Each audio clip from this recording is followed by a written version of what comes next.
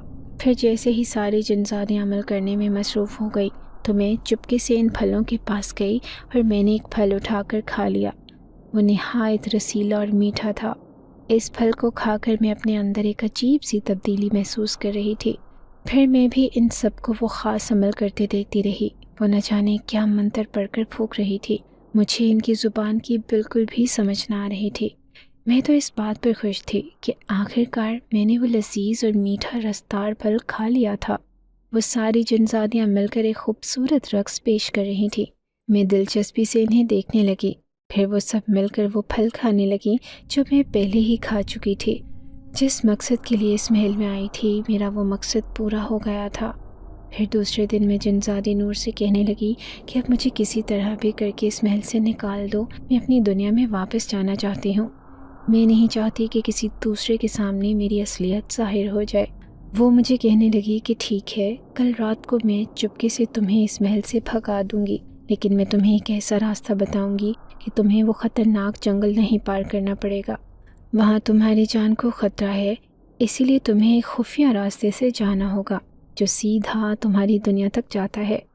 دوسری رات وہ مجھے لے کر ایک کمرے میں گئی اور چھوٹے سے دروازے سے مجھے باہر نکال دیا۔ وہ کہنے لگی کہ یہ سیدھی سڑک جیسے ہی ختم ہوگی تو تمہیں آگے اپنی دنیا صاف دکھائی دے گی، یہاں پر تمہیں کوئی خطرہ نہیں ہوگا۔ پھر میں اس کا شکریہ ادا کر کے جانے لگی تو وہ کہنے لگی کہ تم ایک چیز بھول کر جا رہی ہو، سردار کا دیا ہوا انعام تم اپنے ساتھ لے کر جاؤ تاکہ تم اپنی دنیا کی زندگی کو بدل کر ایک پرلطف زندگی گزارو۔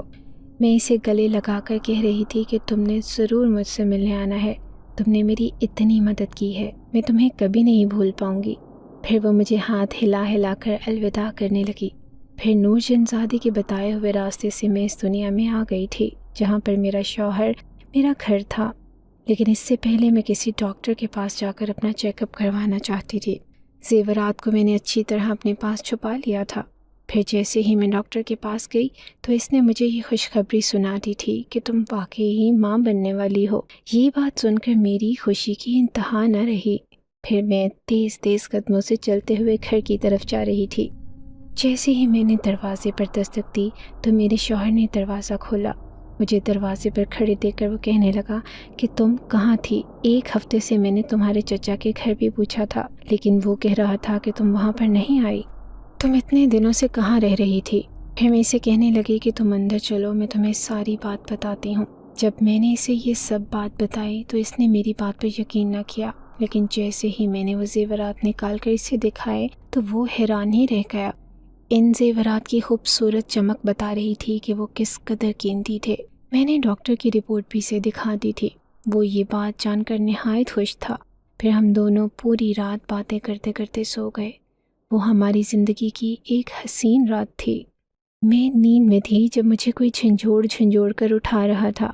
میں اٹھی تو میرے سامنے شوہر کھڑا تھا جو مجھے کہہ رہا تھا کہ میں نے تمہیں غصے میں نکال دیا تھا، چلو اب اندر جا کر لیٹو۔ میں اپنے ہوش و حواس میں لوٹی تو حیران رہ گئی۔ میں اپنے دروازے پر بے خبر سو رہی تھی۔ پھر اپنے پیٹ پر ہاتھ لگایا جو عجیب سا محسوس ہو رہا تھا۔ میرا شوہر کہنے لگا کہ کیا ہوا، تم ایسے کیوں کر رہی ہو؟ تو میں کہنے لگی کہ میں ماں بننے والی ہوں۔ وہ میری بات سننے پر ہنسنے لگا، لیکن پھر میرے اصرار پر مجھے ڈاکٹر کے پاس لے گیا۔ پھر ڈاکٹر نے ہمیں خوشخبری سنا دی کہ میں واقعی ماں کے عہدے پر فائز ہونے والی تھی۔ میرا شوہر بہت خوش تھا اور میری خوشی کی تو کوئی انتہا ہی نہ رہی تھی۔